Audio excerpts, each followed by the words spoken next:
اللهم إنا نسألك رضاك والجنة ونعوذ بك من سخطك والنار.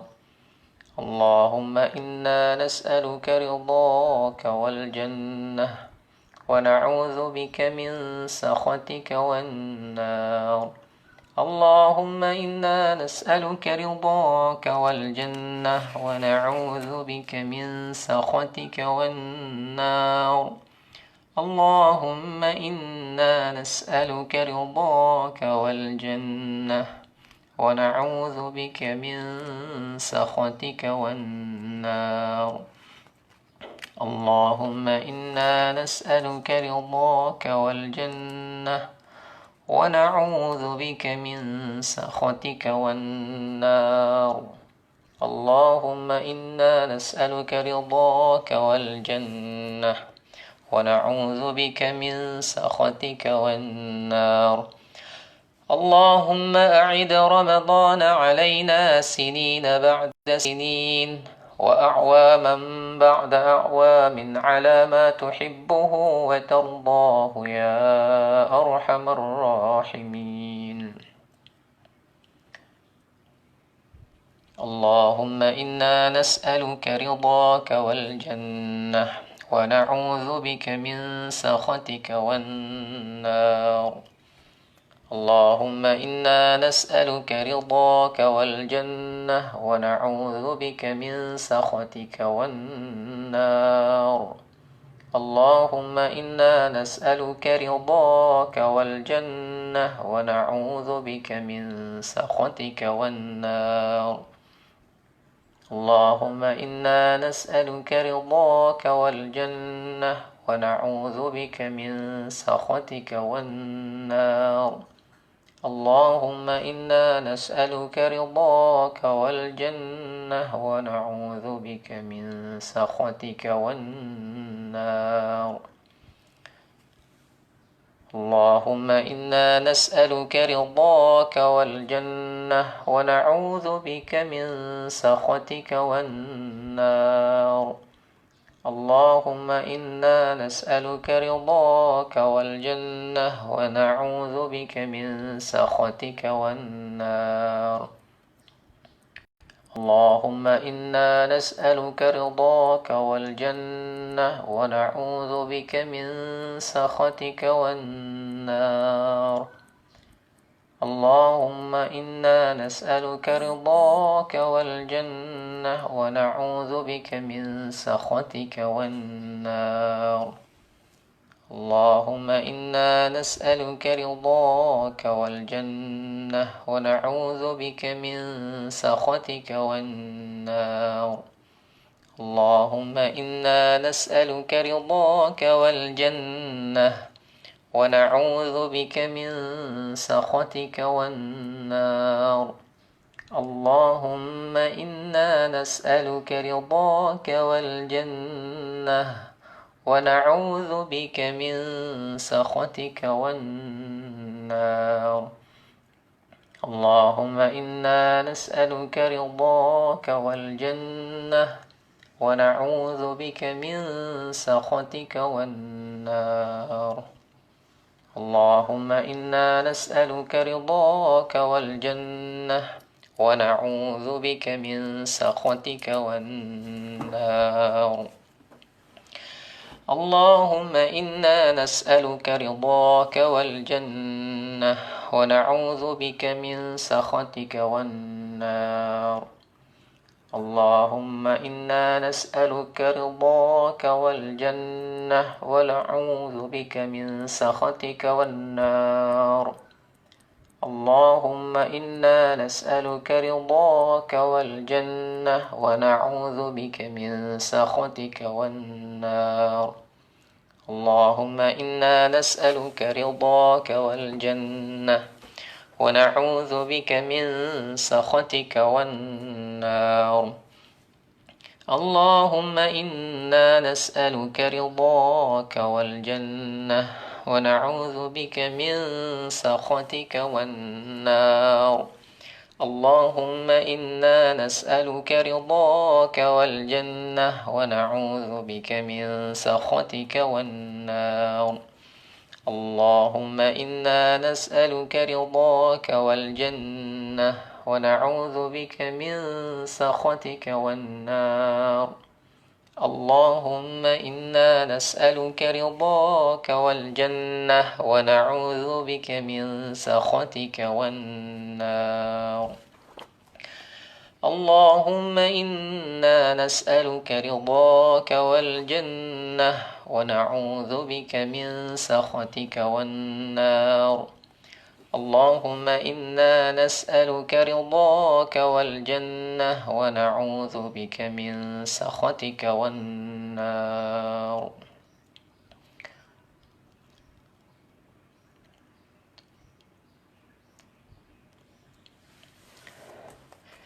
السلام عليكم ورحمة الله وبركاته. بسم الله الرحمن الرحيم. إن الحمد لله نحمده ونستعينه ونستهديه ونستغفره ونعوذ بالله من شرور أنفسنا ومن سيئات أعمالنا والصلاة والسلام على سيدنا محمد بن عبد الله وعلى آله وصحبه ومن تبعه ووله.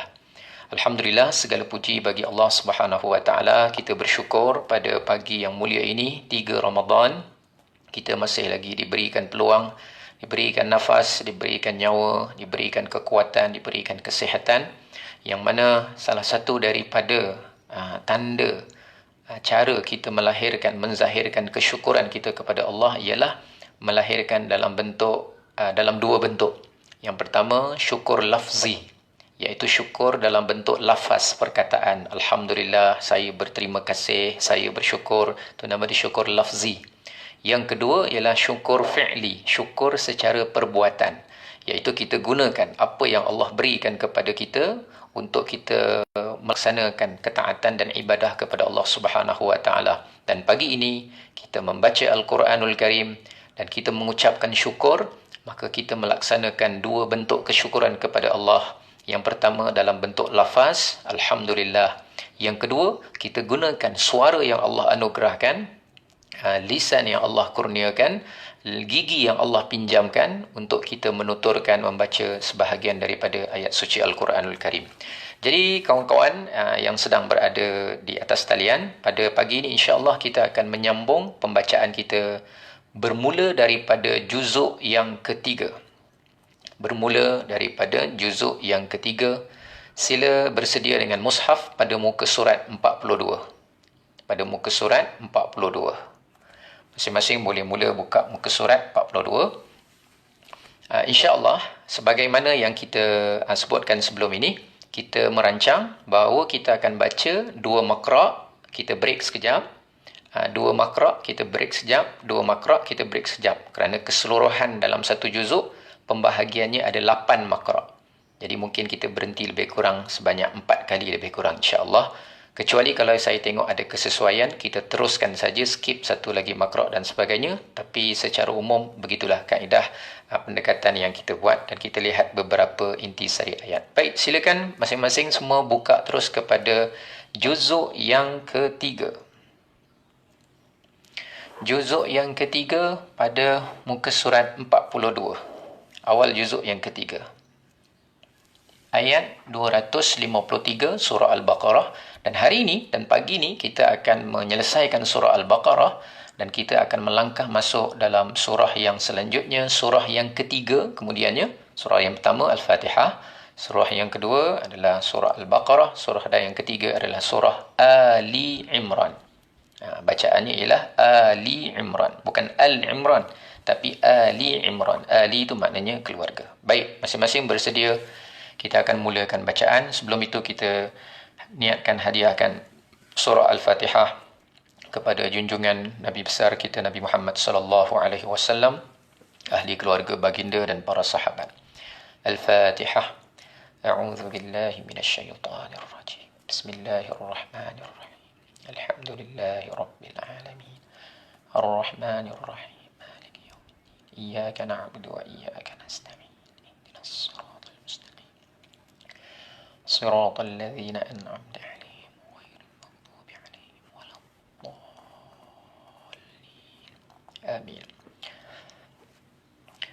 terus kepada mushaf Al-Quran kita, awal juzuk yang ketiga. Bismillah.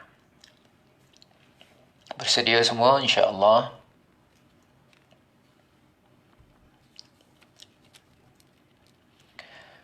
أعوذ بالله من الشيطان الرجيم بسم الله الرحمن الرحيم تلك الرسل فضلنا بعضهم على بعض منهم من كلم الله ورفع بعضهم درجات وآتينا عيسى ابن مريم البينات وأيدناه بروح القدس ولو شاء الله ما اقتتل الذين من بعدهم من بعد ما جاءتهم البينات ولكن اختلفوا فمنهم من آمن ومنهم من كفر ولو شاء الله ما اقتتلوا ولكن الله يفعل ما يريد يا أيها الذين آمنوا أنفقوا مما رزقناكم من قبل أن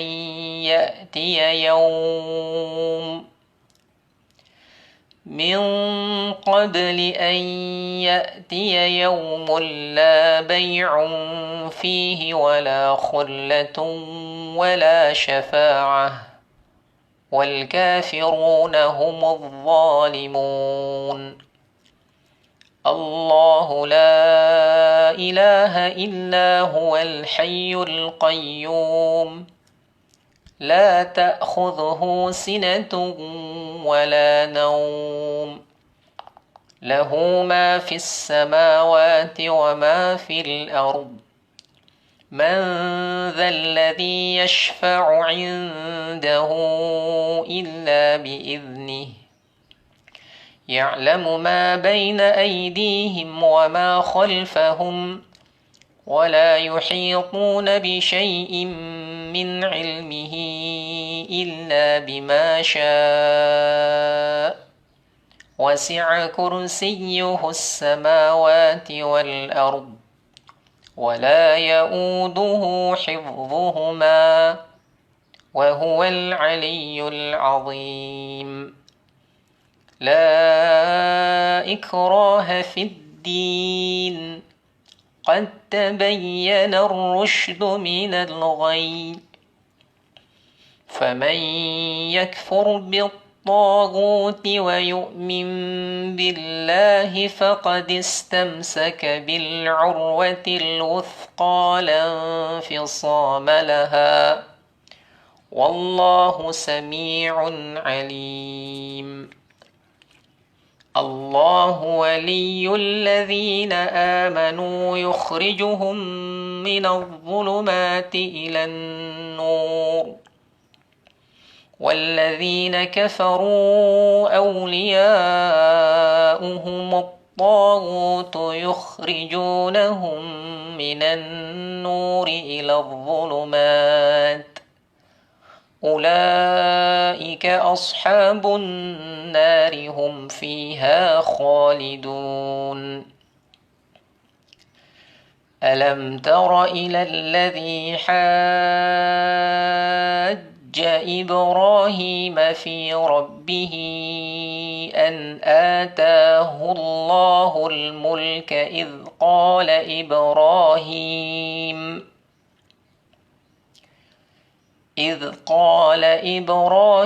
ربي الذي يحيي ويميت قال أنا أحيي وأميت قال إبراهيم فإن الله يأتي بالشمس من المشرق فأت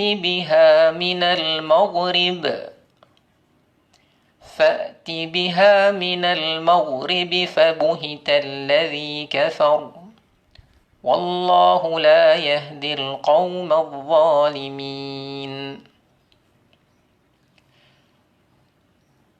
أو كالذي مر على قرية وهي خاوية على عروشها قال أنى يحيي هذه الله بعد موتها فأماته الله 100 عام ثم بعثه قال كم لبثت قال لبثت يوما أو بعض يوم قال بل لبثت 100 عام فانظر إلى طعامك وشرابك لم يتسنه وانظر إلى حمارك ولنجعلك آية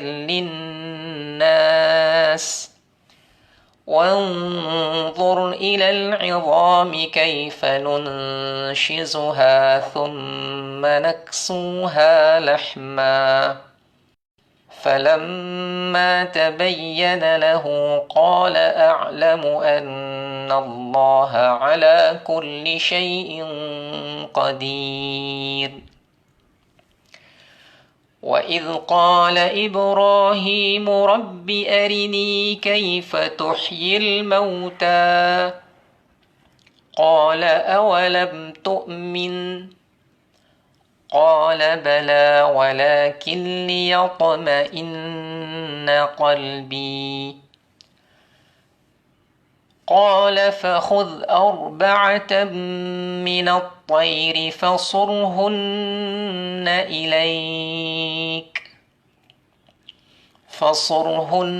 إليك ثم اجعل على كل جبل منهن جزءا ثم ادعهن يأتينك سعيا واعلم أن الله عزيز حكيم.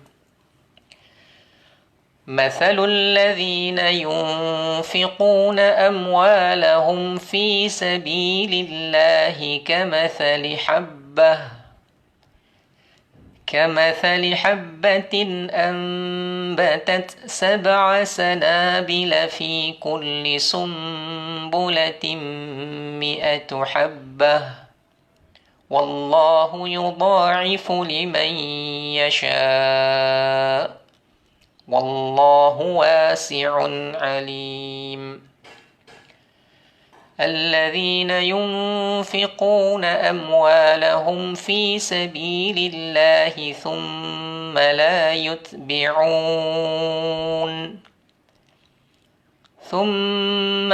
يتبعون ما أنفقوا منا ولا أذى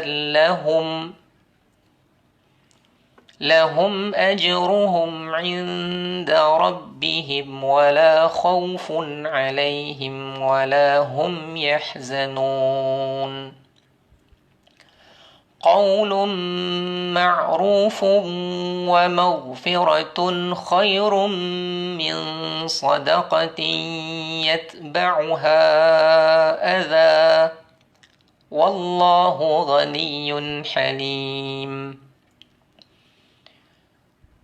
يا أيها الذين آمنوا لا تبطلوا صدقاتكم بالمن والأذى كالذي ينفق ماله رئاء الناس ولا يؤمن بالله واليوم الآخر فمثله كمثل صفوان عليه تراب فأصابه وابل فتركه صلدا لا يقدرون على شيء مما كسبوا والله لا يهدي القوم الكافرين ومثل الذين ينفقون أموالهم ابتغاء مرضات الله وتثبيتا من أنفسهم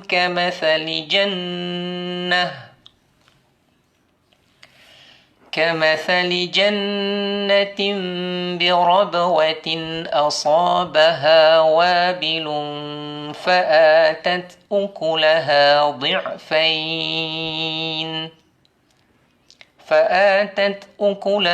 ضعفين فإن لم يصبها وابل فطل والله بما تعملون بصير أيود أحدكم أن تكون له جنة من نخيل وأعناب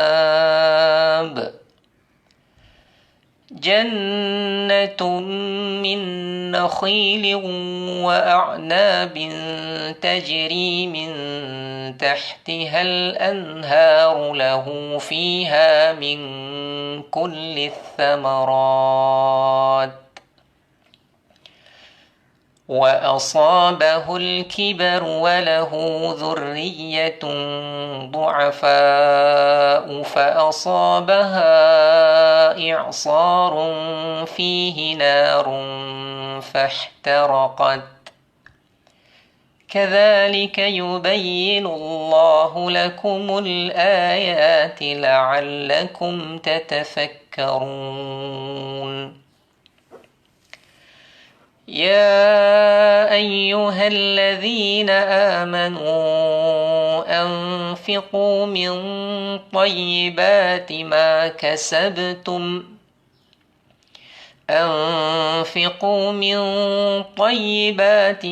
كسبتم ومما أخرجنا لكم من الأرض ولا تيمموا الخبيث منه تنفقون ولستم بآخذيه إلا أن تغمضوا فيه واعلموا أن الله غني حميد الشيطان يعدكم الفقر ويأمركم بالفحشاء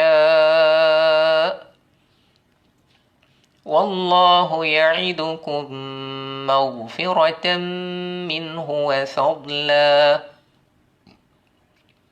والله واسع عليم يؤتي الحكمة من يشاء ومن يؤت الحكمة فقد أوتي خيرا كثيرا وما يذكر إلا أولو الألباب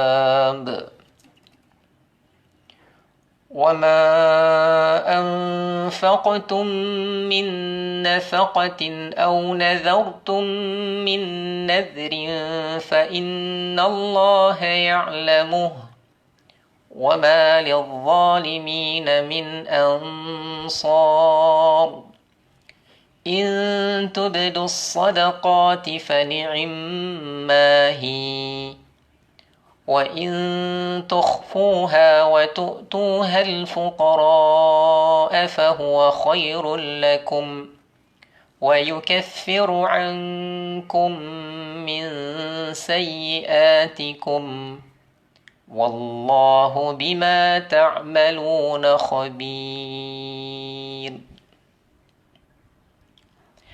Alhamdulillah, kita sudah sampai pada ayat yang ke-271. Sekarang kita berhenti di makra' berapa ni? Sekarang kita berhenti di makra' yang keberapa sekarang ni? Ayat 271 daripada surah Al-Baqarah. Sekarang berhenti di makra' keberapa? Kita baru saja jalan sebanyak 2 makra'. Sebanyak 2 makra'. Baik, sebelum kita teruskan bacaan kita pada ayat yang seterusnya, pada ayat 272, saya nak ajak kawan-kawan yang berada di online sekarang ni, jom kita pergi kepada ayat 267. 267. Ayat 267.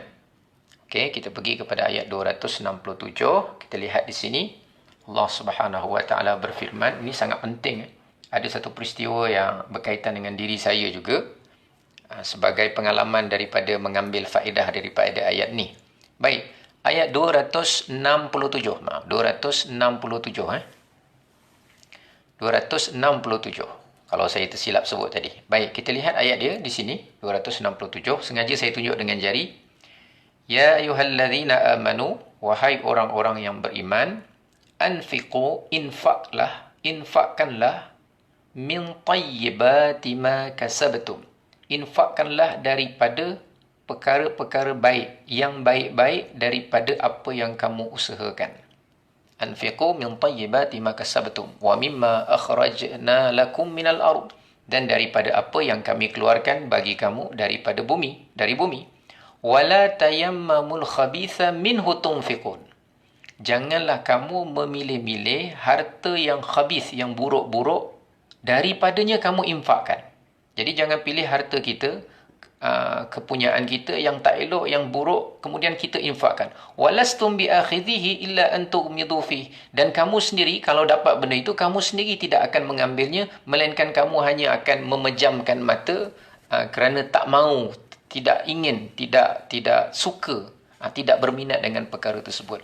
Jadi tuan-tuan yang dirahmati oleh Allah, daripada ayat ni kita boleh ambil pengajaran. Saya teringat dulu ketika pernah berlaku satu peristiwa, sedikit ujian kepada kawan-kawan kita yang duduk di pantai timur di Kelantan dan Terengganu.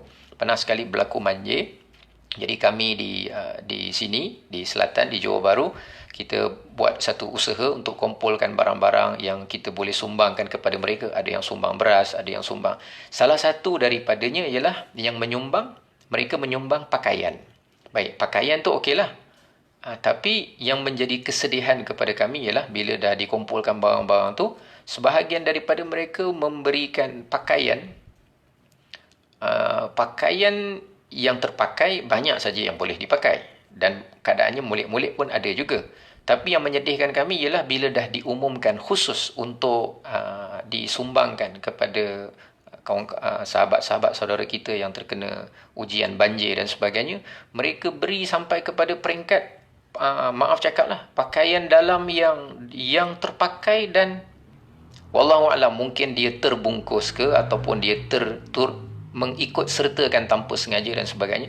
Tapi kami terpaksa mengasingkan pakaian-pakaian dalam yang terpakai.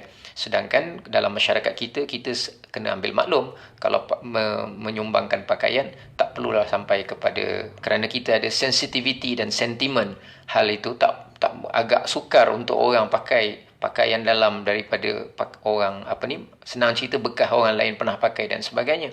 Jadi ketika itu sedikit menyedihkan bagi kita. Mungkin orang yang memberi itu tersilap, tetapi kita ambil inisiatif, perlu disaring, dipilih dulu supaya bila kita beri itu tidak menjadikan image yang kurang baik kepada orang yang bersedekah dan memberikan perasaan yang kurang baik kepada yang penerima. Jadi tuan-tuan yang dirahmati oleh Allah, infakkan daripada harta yang mana kita pun suka kalau kita menerima perkara tersebut.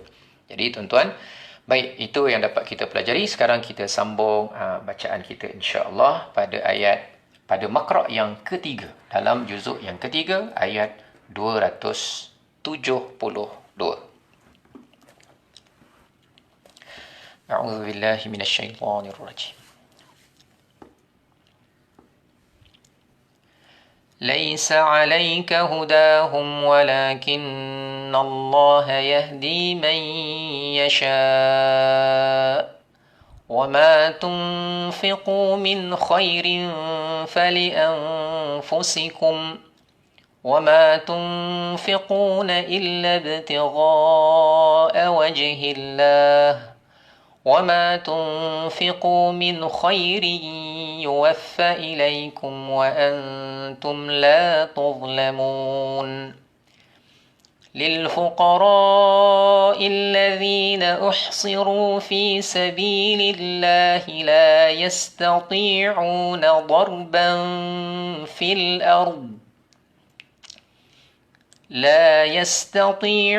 ضربا في الأرض يحسبهم الجاهل أغنياء من التعفف تعرفهم بسيماهم لا يسألون الناس إلحافا وما تنفقوا من خير فإن الله به عليم الذين ينفقون أموالهم بالليل والنهار سرا وعلانية فلهم أجرهم عند ربهم ولا خوف عليهم ولا هم يحزنون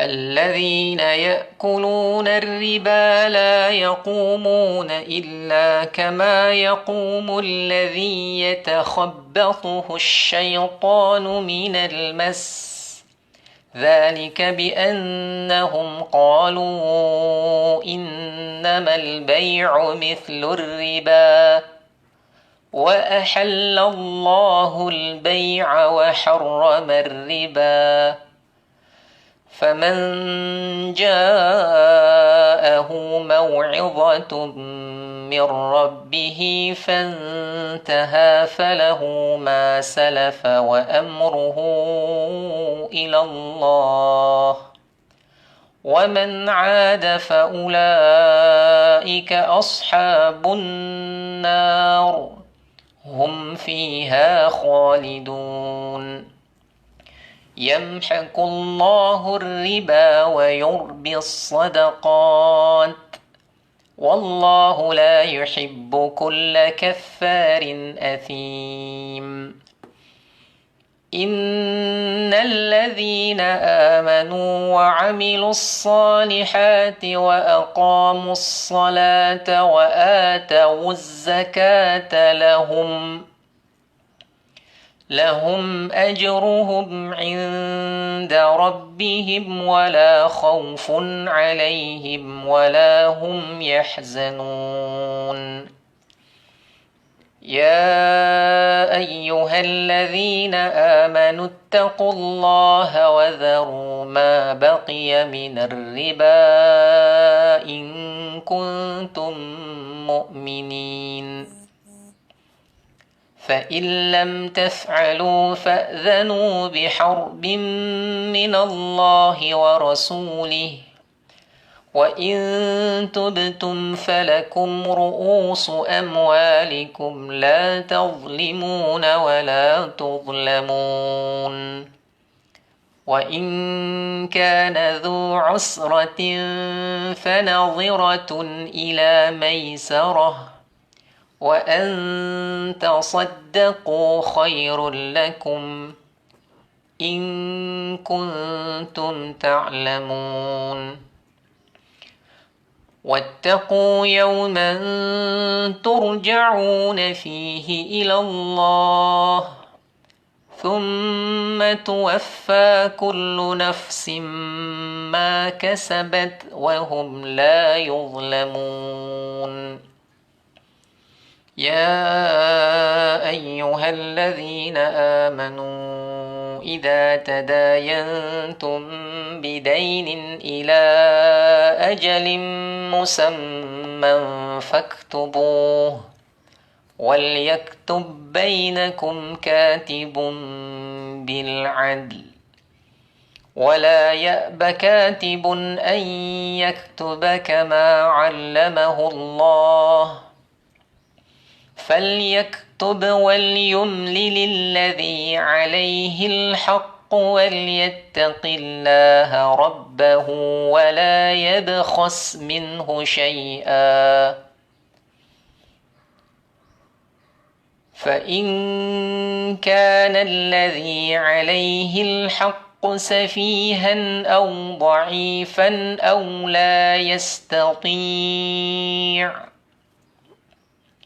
أو لا يستطيع أن يمل هو فليملل وليه بالعدل واستشهدوا شهيدين من رجالكم فإن لم يكونا رجلين فرجل وامرأتان ممن ترضون من الشهداء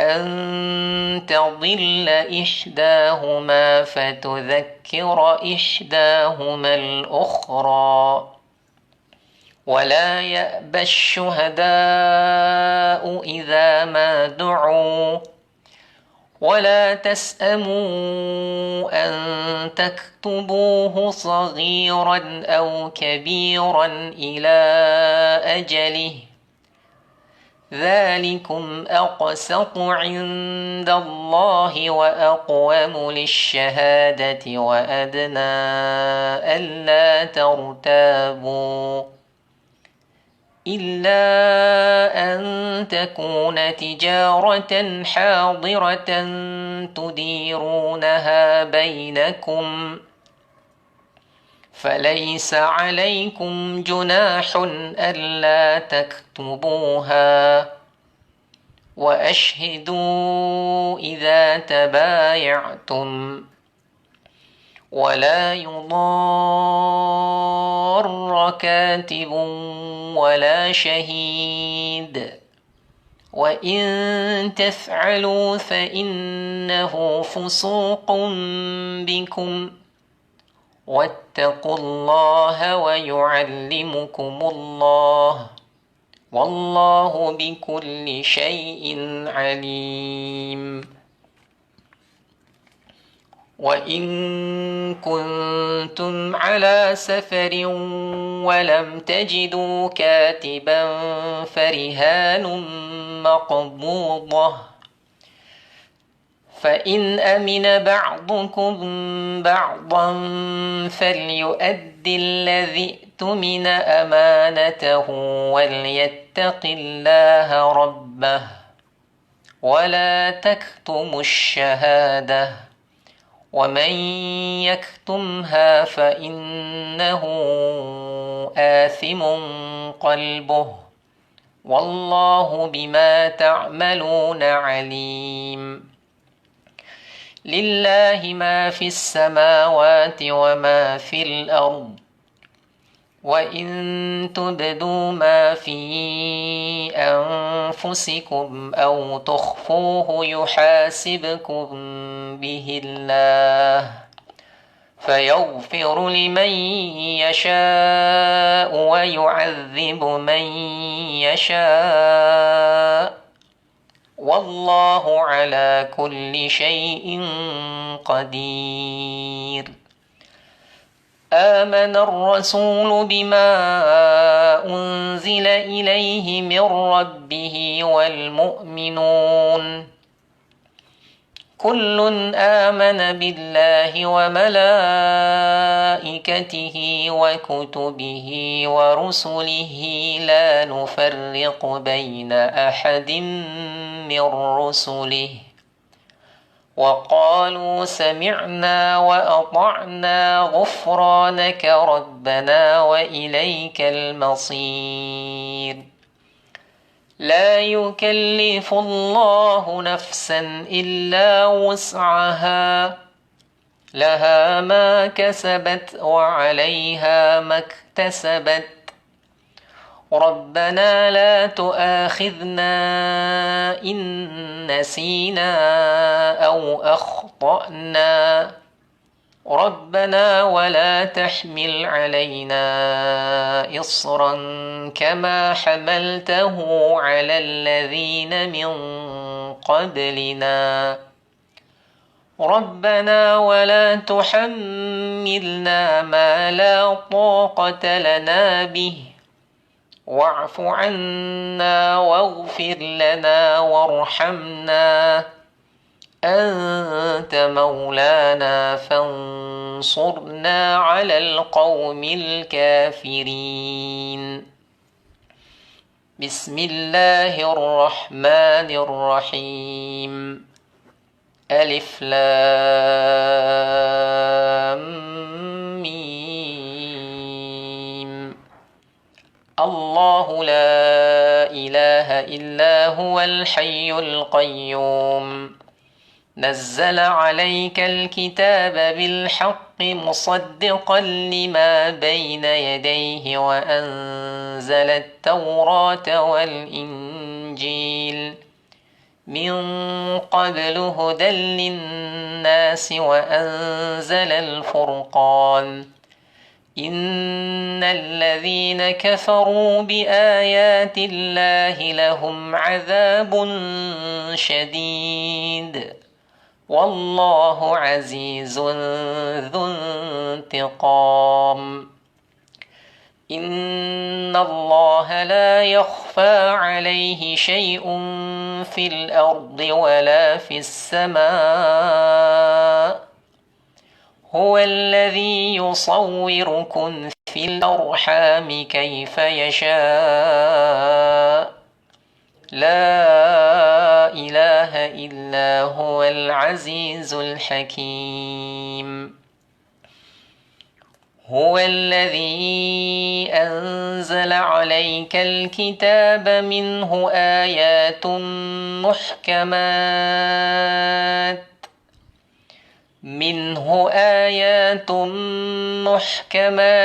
هن أم الكتاب وأخر متشابهات.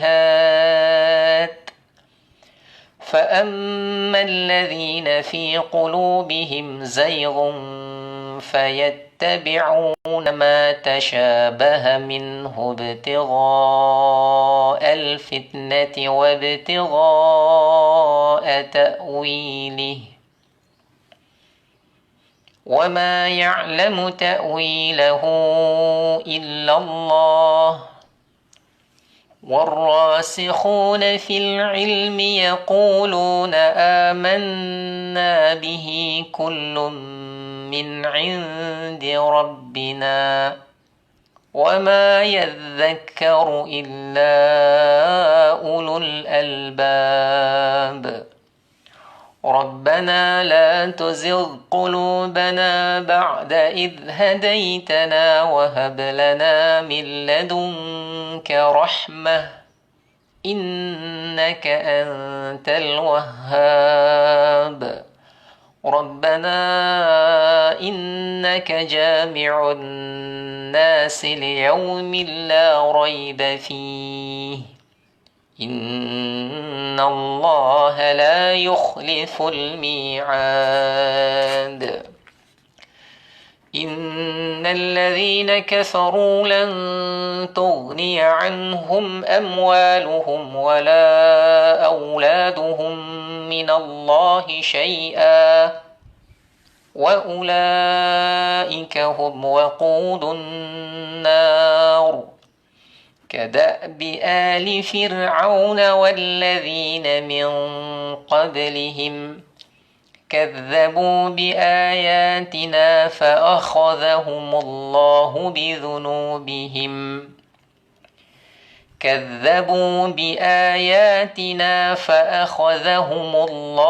بذنوبهم والله شديد العقاب.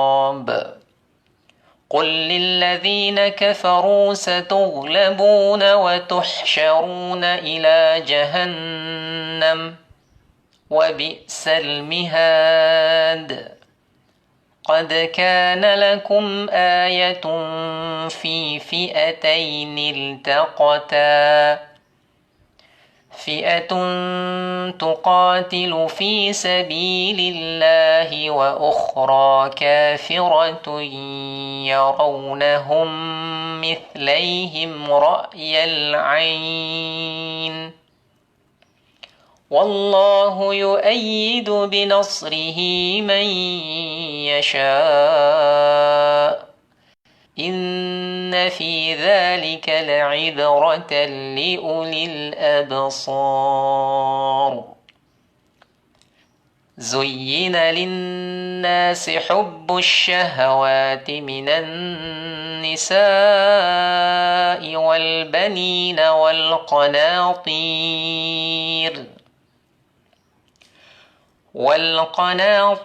المقنطرة من الذهب والفضة والخيل المسومة والأنعام والحرث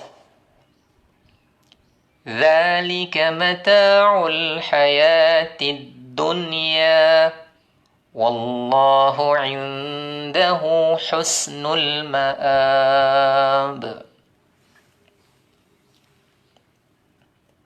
Alhamdulillah, kawan-kawan yang sedang berada di atas talian. Kita sekarang berada pada ayat yang ke-14 surah Ali Imran. Sekarang kita berada di makra' yang keberapa ni? Untuk juzuk yang ketiga, makra' yang kita dah selesai makra' yang keempat. Makra' yang keempat. Maknanya kita sudah berjalan separuh juzuk, lebih kurang separuh juzuk. Kalau kita tengok sebahagian Al-Quran, dia akan tulis kat sini perkataan hizib.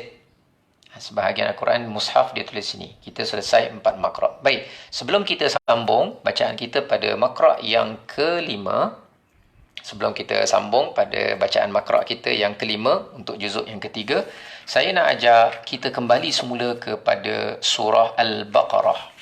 Surah Al-Baqarah, sila buka ayat 281. Surah Al-Baqarah ayat 281. Perhatikan 281. Surah Al-Baqarah muka surat 47. Surah Al-Baqarah. Baik, perhatikan bahagian ayat di bahagian bawah sekali muka surat tersebut, ayat 281 di bawah.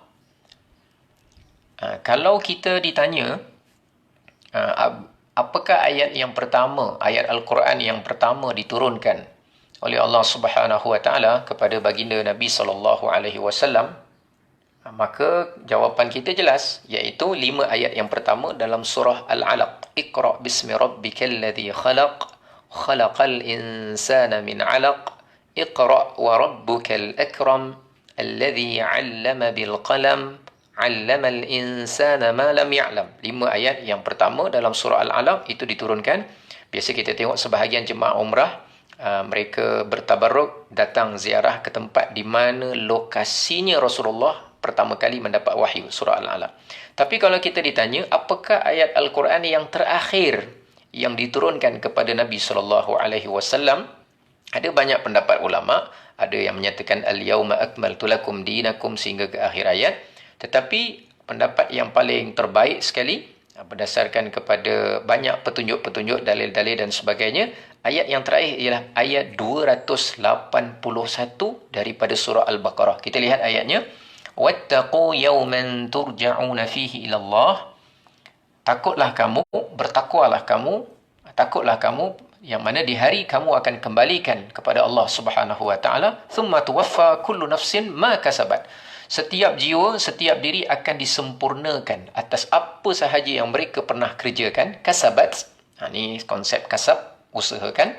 Wahum la yudlamun, dan mereka pasti tidak akan dizalimi barang sedikit pun. Baik, ada ulama mengatakan ayat ni, ayat yang terakhir diturunkan. Ada sebahagian ulama mengatakan keseluruhan daripada ayat riba ni, di atas, ayat riba, yamhaqullahu riba wa yurbis sadaqat, ini tentang dosa besar dalam bab muamalat. Riba turun ke bawah, wahai orang beriman, bertakwalah kepada Allah dan tinggalkanlah baki-baki daripada riba jika kamu benar-benar beriman. Siapa yang tak nak berhenti, maka dia adalah orang yang mengumumkan berperang dengan Allah dan Rasul sampai akhir ni. Jadi ada ulama mengatakan keseluruhan satu muka surat ni semuanya ayat-ayat yang terakhir. Ada yang mengatakan ini adalah ayat yang terakhir diturunkan. Itu yang pertama. Yang kedua, sebelum kita melangkah meneruskan makra' yang kelima, sila perhatikan pada ayat 282 sebelahnya. Ayat 282. Ayat 282. Perhatikan 282. Ayat ni 282 dalam surah Al-Baqarah, Kalau ditanya pula, manakah ayat yang paling panjang di dalam Al-Quran? Inilah dia ayat dia. Ayat 282 daripada surah Al-Baqarah. Ayat yang terpanjang di dalam Al-Quranul Karim. Iaitu satu muka surat, satu ayat. Walaupun ada wakaf-wakaf, ada jim, harus berhenti, harus menyambung. Ada sad lam ya, wasal aula, sambung lebih baik. Walaupun ada qaf lam ya, waqaf aula, berhenti lebih baik. Tetapi keseluruhan muka surat ni dikira satu ayat, iaitu pada ayat 282 surah Al-Baqarah, ayat yang terpanjang di dalam Al-Quranul Karim. Baik, kawan-kawan yang sedang berada di atas talian, yang baru masuk, Alhamdulillah, yang sudah menyertai kami, terima kasih. Jangan lupa share dan juga tag kawan-kawan supaya insyaAllah besok lebih ramai lagi dapat turut serta. Dalam suasana awal pagi ni, insyaAllah internet kita biasanya lebih baik dan sebagainya, insyaAllah. Baik, kita sambung pada makra' yang kelima. Surah Ali Imran, makra' yang kelima, untuk meneruskan bacaan kita insyaAllah. Makra' yang kelima, ayat 15, surah Ali Imran. A'udzu billahi minasyaitonir rajim. قل أنبئكم بخير من ذلكم للذين اتقوا عند ربهم جنات تجري من تحتها الأنهار خالدين فيها وأزواج مطهرة ورضوان من الله والله بصير بالعباد الذين يقولون ربنا إننا آمنا فاغفر لنا ذنوبنا وقنا عذاب النار الصابرين والصادقين والقانتين والمنفقين والمستغفرين بالأسحار شهد الله أنه لا إله إلا هو والملائكة وأولو العلم قائما بالقسط لا إله إلا هو العزيز الحكيم إن الدين عند الله الإسلام وما اختلف الذين أوتوا الكتاب إلا من بعد ما جاءهم العلم بغيا بينهم ومن يكفر بآيات الله فإن الله سريع الحساب فإن حاجوك فقل أسلمت وجهي لله ومن اتبعن وقل للذين أوتوا الكتاب والأميين أأسلمتم فإن أسلموا فقد اهتدوا وإن تولوا فإنما عليك البلاغ والله بصير بالعباد إن الذين يكفرون بآيات الله ويقتلون النبيين بغير حق ويقتلون الذين يأمرون بالقسط من الناس فبشرهم بعذاب أليم أولئك الذين حبطت أعمالهم في الدنيا والآخرة وما لهم من ناصرين ألم تر إلى الذين أوتوا نصيبا من الكتاب يدعون إلى كتاب الله ليحكم بينهم ثم يتولى فريق منهم وهم معرضون ذلك بأنهم قالوا لن تمسنا النار إلا أياما معدودات وغرهم في دينهم ما كانوا يفترون فكيف إذا جمعناهم ليوم لا ريب فيه ووفيت كل نفس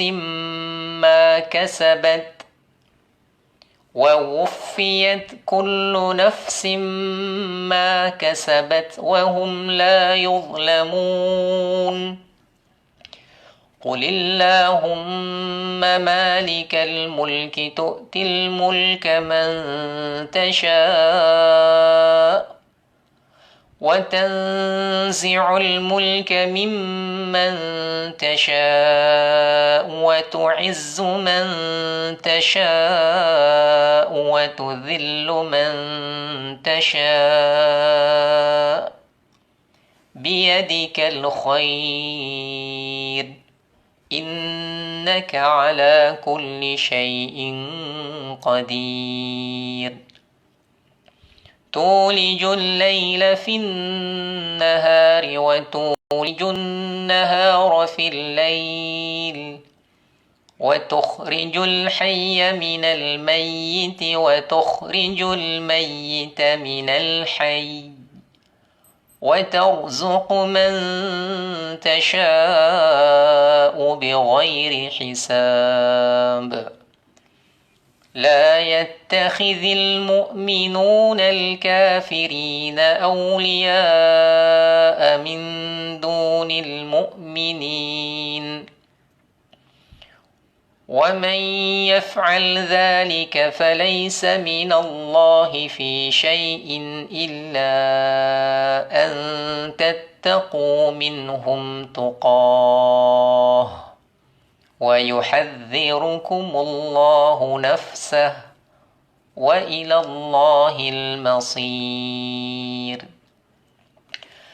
قل إن تخفوا ما في صدوركم أو تبدوه يعلمه الله ويعلم ما في السماوات وما في الأرض والله على كل شيء قدير يوم تجد كل نفس ما عملت من خير محضرا وما عملت من سوء تود لو أن بينها وبينه أمدا بعيدا ويحذركم الله نفسه والله رؤوف بالعباد قل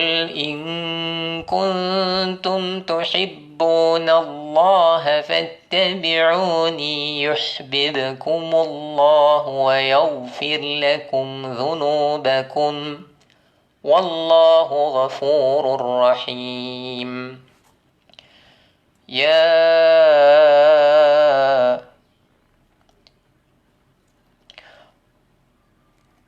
قل إن كنتم تحبون الله فاتبعوني يحببكم الله ويغفر لكم ذنوبكم والله غفور رحيم قل أطيعوا الله والرسول فإن تولوا فإن الله لا يحب الكافرين إن الله اصطفى آدم ونوحا وآل إبراهيم وآل عمران على العالمين ذرية بعضها من بعض والله سميع عليم إذ قالت امرأة عمران رب إني نذرت لك ما في بطني محررا فتقبل مني إنك أنت السميع العليم فلما وضعتها قالت رب إني وضعتها أنثى والله أعلم بما وضعت وليس الذكر كالأنثى وإني سميتها مريم وإني أعيذها بك وذريتها من الشيطان الرجيم فتقبلها ربها بقبول حسن وأنبتها نباتا حسنا وكفلها زكريا كلما دخل عليها زكريا المحراب وجد عندها رزقا قال يا مريم أنى لك هذا قالت هو من عند الله إن الله يرزق من يشاء بغير حساب هنالك دعا زكريا ربه قال رب هب لي من لدنك ذرية طيبة إنك سميع الدعاء فنادته الملائكة وهو قائم يصلي في المحراب أن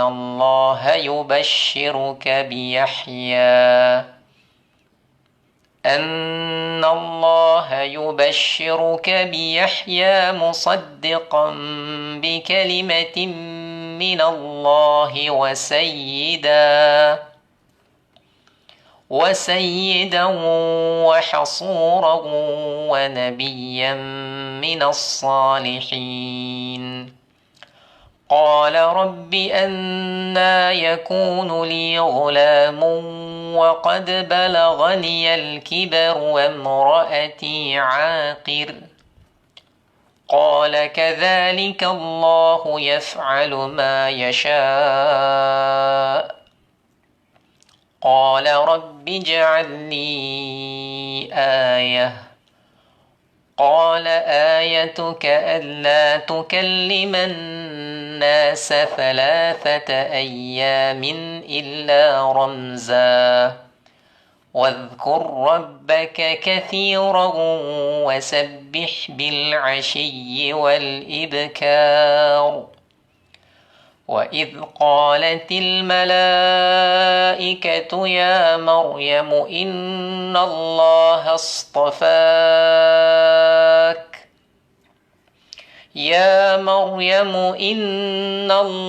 اصطفاك وطهرك واصطفاك على نساء العالمين يا مريم اقنتي لربك واسجدي واركعي مع الراكعين ذلك من أنباء الغيب نوحيه إليك وما كنت لديهم إذ يلقون أقلامهم أيهم يكفل مريم وما كنت لديهم إذ يختصمون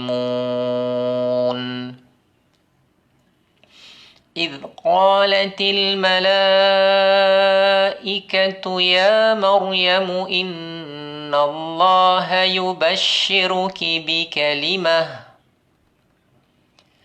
يا مريم إن الله يبشرك بكلمة منه اسمه المسيح عيسى ابن مريم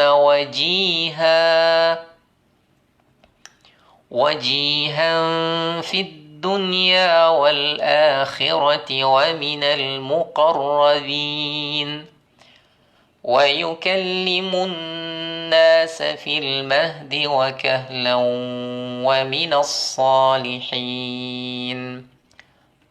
قالت رب أنى يكون لي ولد ولم يمسسني بشر قال كذلك الله يخلق ما يشاء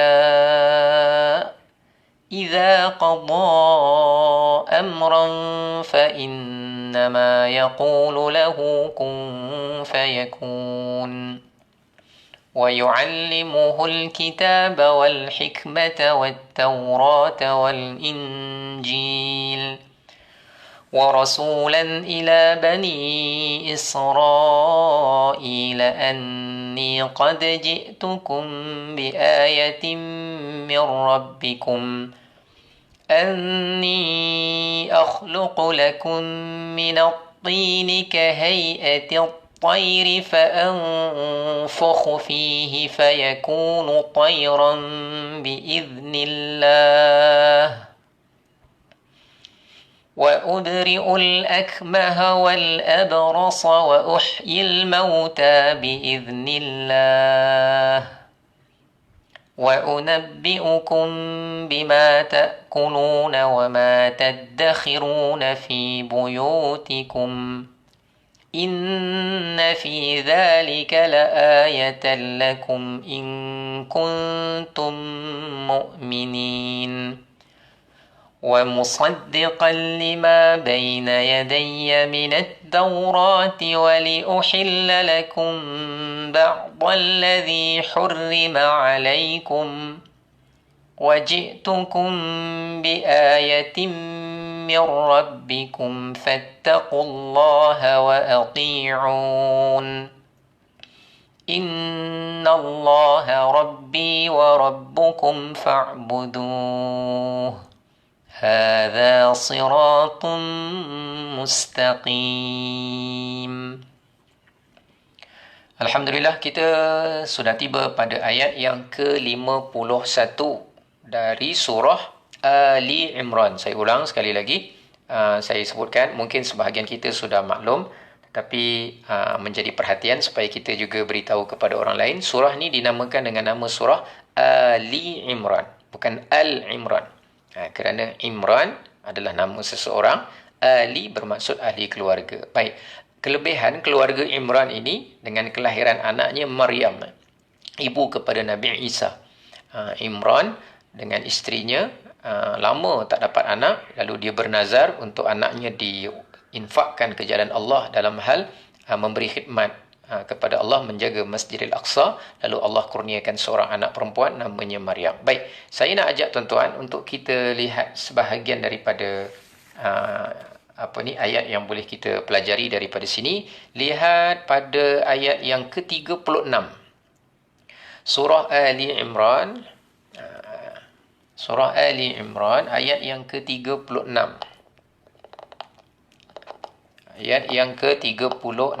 Surah Ali Imran ayat yang ke-36. Tadi kita dah lihat ayat yang terpanjang dalam Al-Quran, ayat 282 surah Al-Baqarah. Ayat yang terpanjang tu cerita bab hutang. Untuk makluman tuan-tuan, ayat yang terpanjang tu cerita bab hutang. Jadi hikmahnya mungkin menjadi cabaran kepada kita betapa walaupun hutang tu pada asasnya adalah diharuskan dengan beberapa syarat dan sebagainya, tetapi dia adalah satu perkara yang hampir-hampir saja setiap orang agak sukar untuk melepaskan daripada bebanan tersebut. Baik. Seterusnya kita tengok pada ayat yang ke-36. Ayat 36. Ayatnya di sini.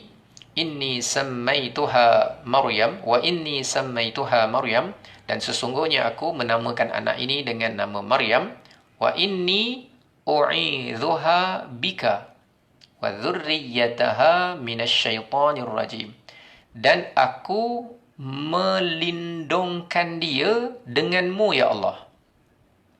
Jadi dia melindungkan anaknya dengan Allah. Maknanya mohon kepada Allah berikan perlindungan kepada dia. Jadi kita lindungkan dia dengan Allah. Maknanya Allah yang memberikan perlindungan. Aku lindungkan dia denganmu ya Allah, zuriat keturunannya daripada syaitan yang direjam. Ini doa yang bagus kalau kita dapat bacakan kepada anak-anak kita. Anak kita yang perempuan, bila-bila masa kalau kita ada cucu, kita peluk cucu kita ataupun peluk anak kita perempuan, baca daripada sini, inni u'idzuha bika wa dzurriyyataha minasyaitonir rajim. Ya Allah, sesungguhnya aku lindungkan dia ya Allah denganmu ya Allah, juga zuriat keturunannya ya Allah daripada syaitan yang direjam. Ini kalau anak perempuan. Kalau anak lelaki boleh tukar saja dia punya kata ganti diri. Kita lihat, inni u'idzuhu bika wa dzurriyyatahu. Ada dua tempat kita boleh ubah. Inni u'idzuhu, ya Allah, aku lindungkan dia denganmu ya Allah. Maknanya kita mohon Allah lindung dia. Wa dzurriyyatahu, kalau anak tu lelaki, cucu tu lelaki, dan zuriat keturunannya sekali. Penting. Rabbana hablana min azwajina wa dzurriyyatina. Dalam ayat yang lain, Rabbi ja'alni muqimas salati wa min dzurriyyati. Ya Allah, jadikan aku orang yang mendirikan salat dan zuriat keturunanku. Jadi memang doa orang soleh pasti memohonkan kepada Allah untuk zuriat sekali. Anak zuriat, anak dan seterusnya zuriat. Kebaikan untuk zuriat. Jadi kita sebagai orang Islam jangan lupa doakan anak kita, cucu kita, zuriat keturunan kita. Mudah-mudahan semuanya dalam keadaan yang soleh dan solehah. Baik, kita teruskan. Kita dah selesai pada makra' yang ke-6. Kita ada dua lagi makra' untuk kita tanggungjawab kita selesaikan. Kita pergi semula kepada ayat yang ke-52. 52 surah Ali Imran. Bersedia? A'udzu billahi minasyaitonir rajim. Falamma ahassa Isa minhumul kufra qala man ansari ila Allah. قال الحواريون نحن أنصار الله آمنا بالله واشهد بأننا مسلمون ربنا آمنا بما أنزلت واتبعنا الرسول فاكتبنا مع الشاهدين ومكروا ومكر الله والله خير الماكرين إذ قال الله يا عيسى إني متوفيك ورافعك إلي ومطهرك من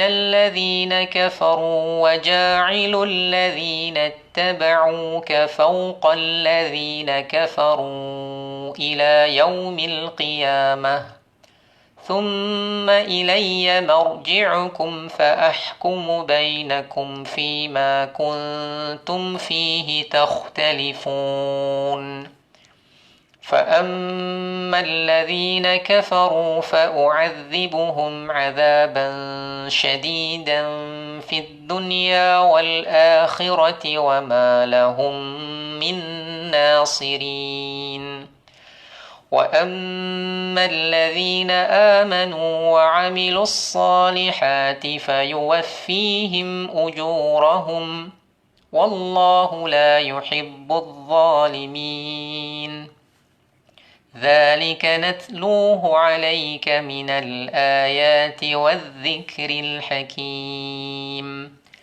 إن مثل عيسى عند الله كمثل آدم خلقه من تراب ثم قال له كن فيكون الحق من ربك فلا تكن من الممترين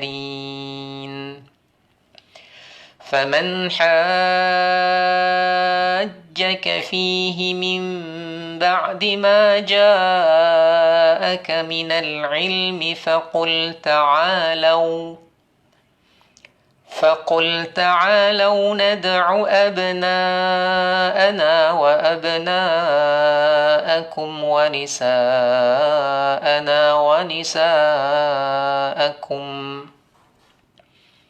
ونساءنا ونساءكم وأنفسنا وأنفسكم ثم نبتهل فنجعل لعنة الله على الكاذبين إن هذا لهو القصص الحق وما من إله إلا الله وإن الله لهو العزيز الحكيم فإن تولوا فإن الله عليم بالمفسدين قل يا أهل الكتاب تعالوا إلى كلمة سواء بيننا وبينكم ألا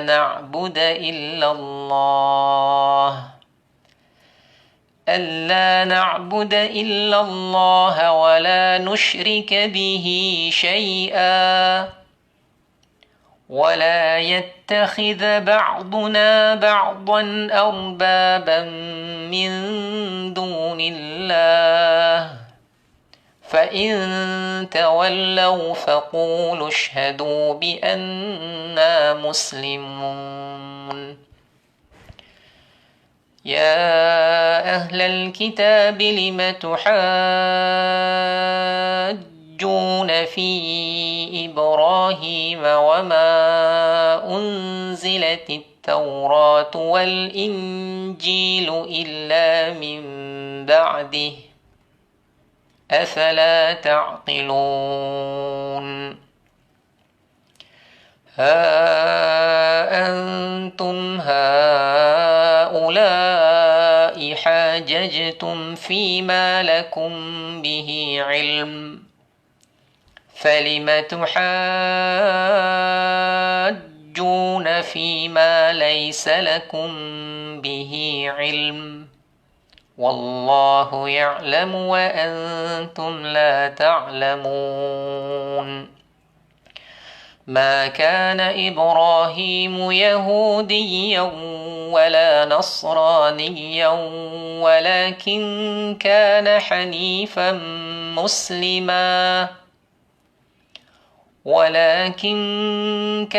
حنيفا مسلما وما كان من المشركين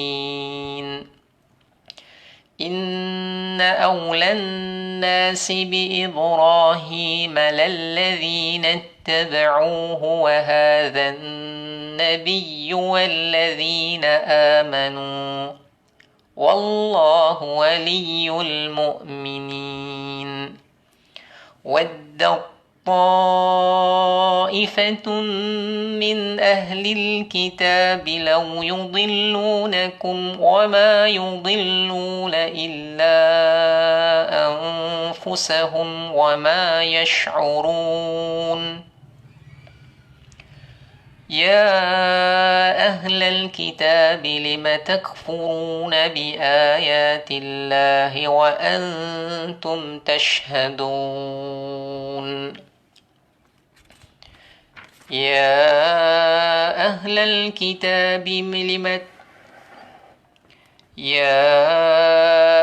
الكتاب لم تلبسون الحق بالباطل وتكتمون الحق وأنتم تعلمون وقال طائفة من أهل الكتاب آمنوا بالذي أنزل على الذين آمنوا وجه النهار آمنوا بالذي أنزل على الذين آمنوا وجه النهار واكفروا آخره لعلهم يرجعون ولا تؤمنوا إلا لمن تبع دينكم قل إن الهدى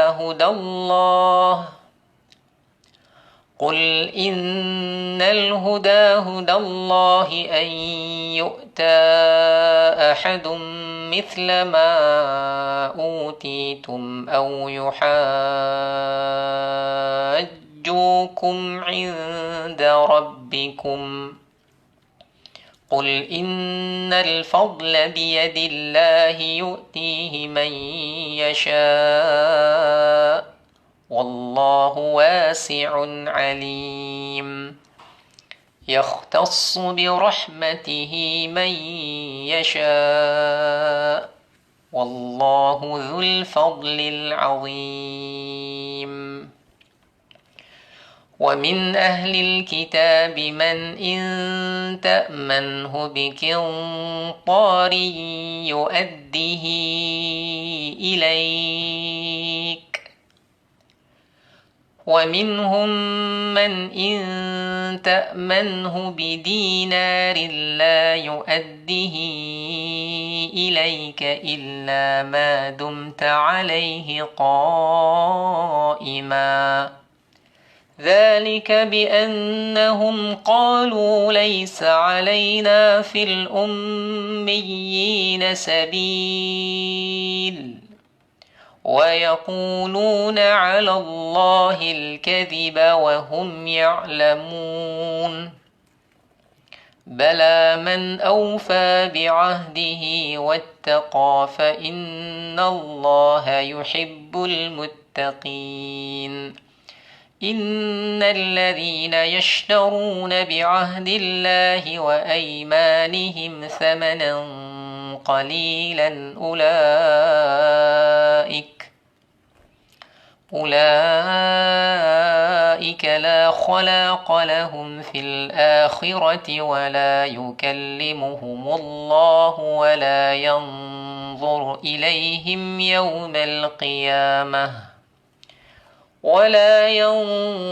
إليهم يوم القيامة ولا يزكيهم ولهم عذاب أليم وإن منهم لفريقا يلوون ألسنتهم بالكتاب لتحسبوه من الكتاب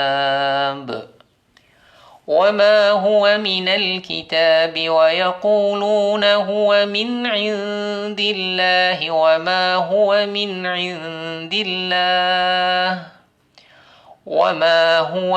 عند الله ويقولون على الله الكذب وهم يعلمون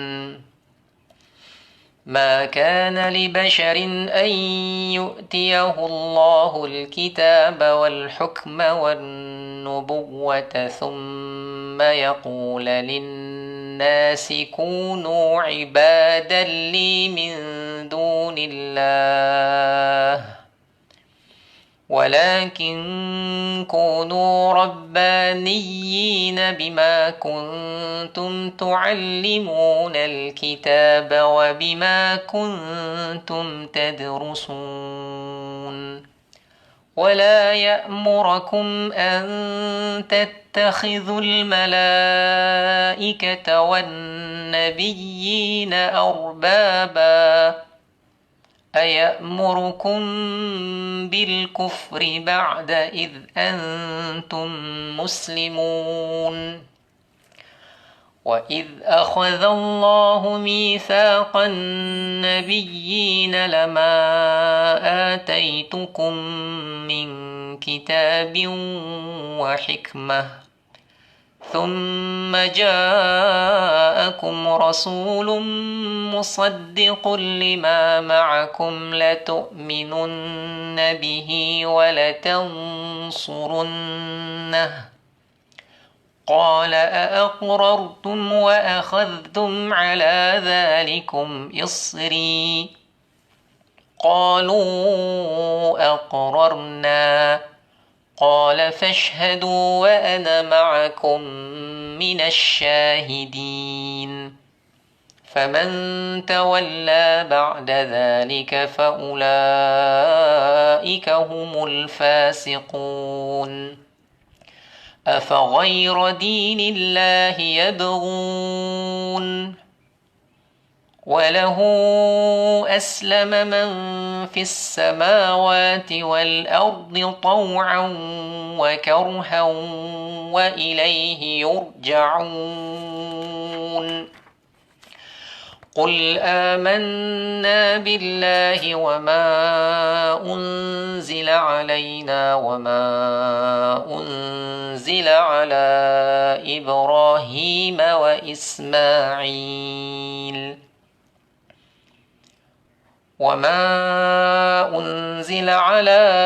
إبراهيم وإسماعيل وإسحاق ويعقوب والأسباط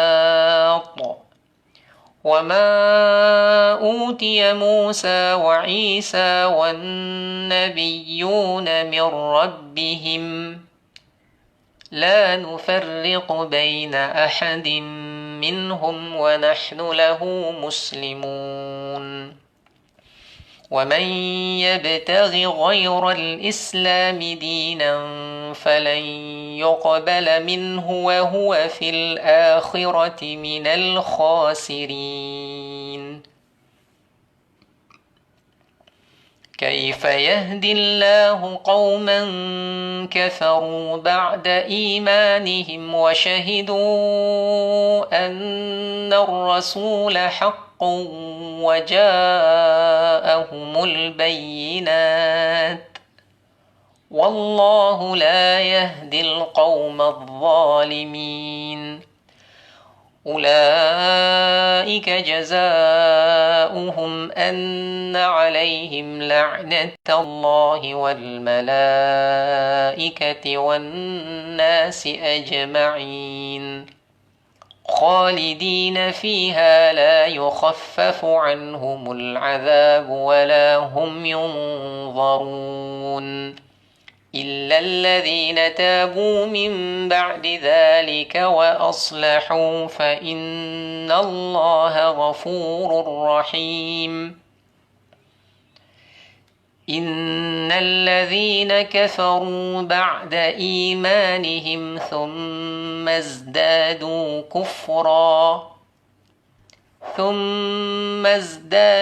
كفرا لن تقبل توبتهم وأولئك هم الضالون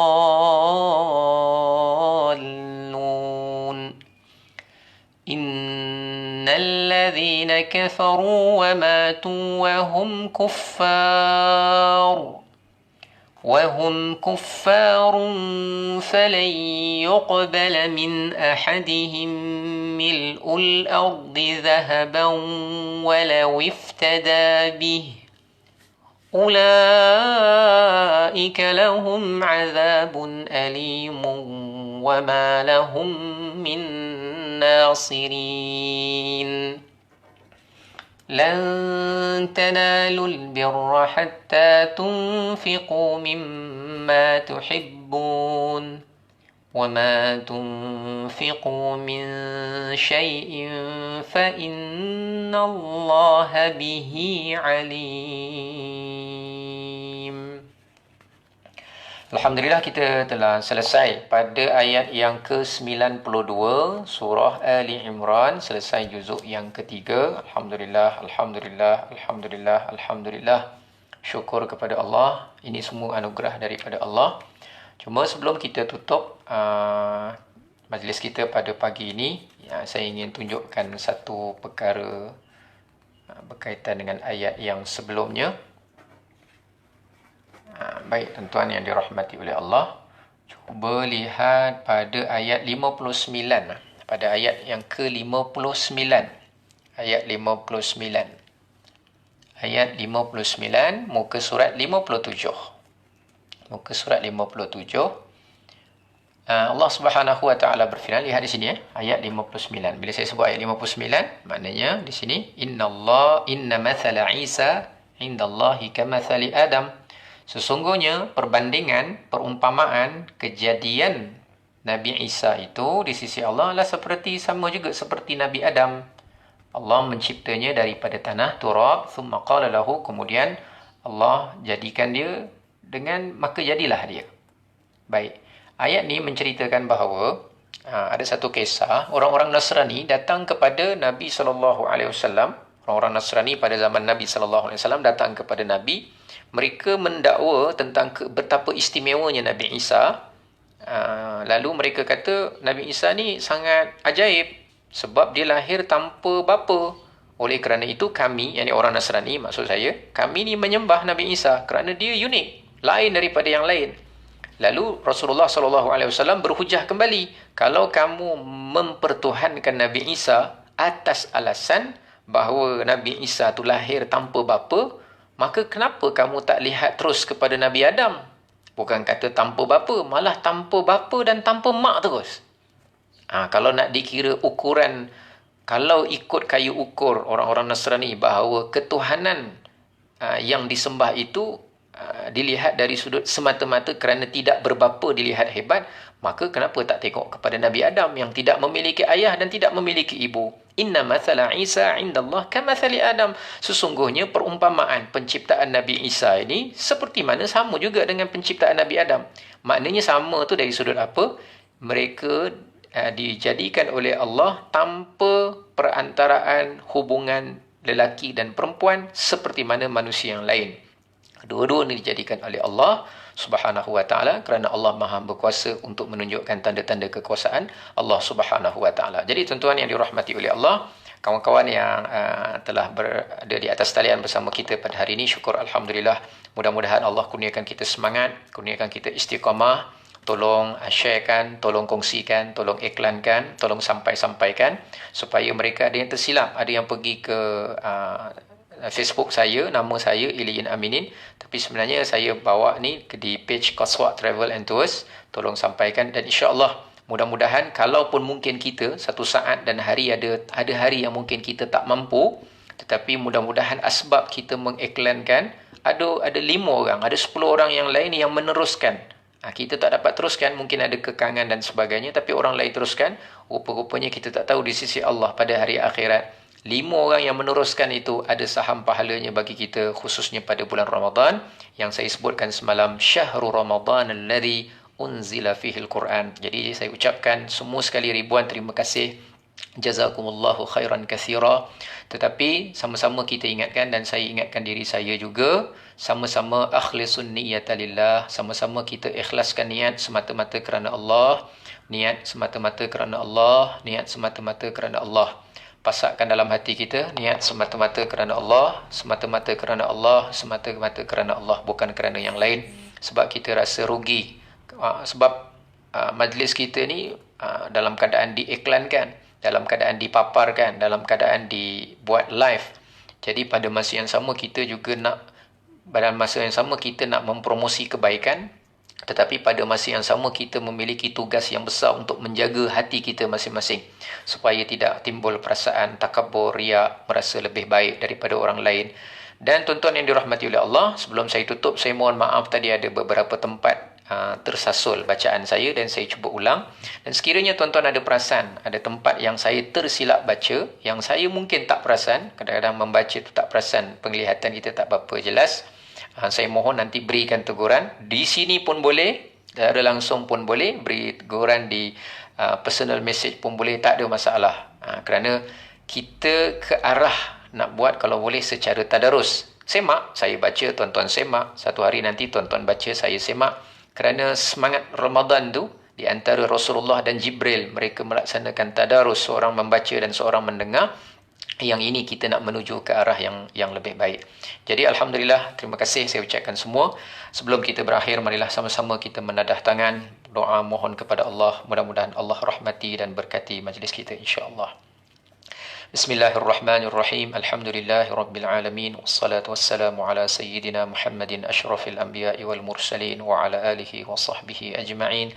اللهم ارحمنا بالقرآن واجعله لنا إماما ونورا وهدى ورحمة. اللهم ذكرنا منه ما نسينا وعلمنا منه ما جهلنا وارزقنا تلاوة القرآن آناء الليل وأطراف النهار واجعل القرآن حجة لنا ولا علينا يا رب العالمين. اللهم اجعلنا ممن صام رمضان إيمانا واحتسابا وغفر له ما تقدم من ذنبه. اللهم إنك عفو تحب العفو فاعف عنا. اللهم إنك عفو تحب العفو فاعف عنا. اللهم إنك عفو تحب العفو فاعف عنا. ربنا آتنا في الدنيا حسنة وفي الآخرة حسنة وقنا عذاب النار. وصلى الله على سيدنا محمد وعلى آله وصحبه وبارك وسلم والحمد لله رب العالمين. تقبل الله منكم. Jazakumullah, terima kasih banyak yang mengucapkan salam. Waalaikumsalam warahmatullahi wabarakatuh. Yang mengucapkan ribuan terima kasih. Saya juga mengucapkan ribuan terima kasih. Mohon like page Qaswa Travel and Tours. Pada masa yang sama, mohon di-sharekan kepada kawan yang lain kerana kita masih di awal lagi, masuk baru juzuk 3. Dan saya fikir waktu selepas subuh ni, waktu yang masing-masing keadaan agak lapang sikit dan agak bertenaga sedikit. Pada masa yang sama mungkin internet kita lebih lancar sikit. Jadi kita gunakan nikmat yang Allah pinjamkan ini untuk kita menggarap sebaik mungkin apa yang boleh kita laksanakan khususnya di dalam bulan Ramadan ini. Mudah-mudahan ajak saja kawan-kawan, walaupun mereka mungkin tak berapa pandai ngaji, dia nak dengar saja pun boleh, ataupun dia nak mengikut, nak tengok saja Al-Quran pun boleh. Kita tak tahu mungkin ada orang diberikan kelancaran, kepandaian membaca Al-Quran pada tahun 2025 bermula daripada pertama kali kita tag nama dia pada tahun 2020. Sebab 2020 mungkin dia baru nak minat belajar Al-Quran. Kita tag, kita ajak, kita kongsi, kita share dengan dia. Tetapi jadi asbab, dia baru minat, dia baru nak belajar, kemudian dia belajar. Rupanya dia dapat kemahiran, wallahualam, pada tahun 2025.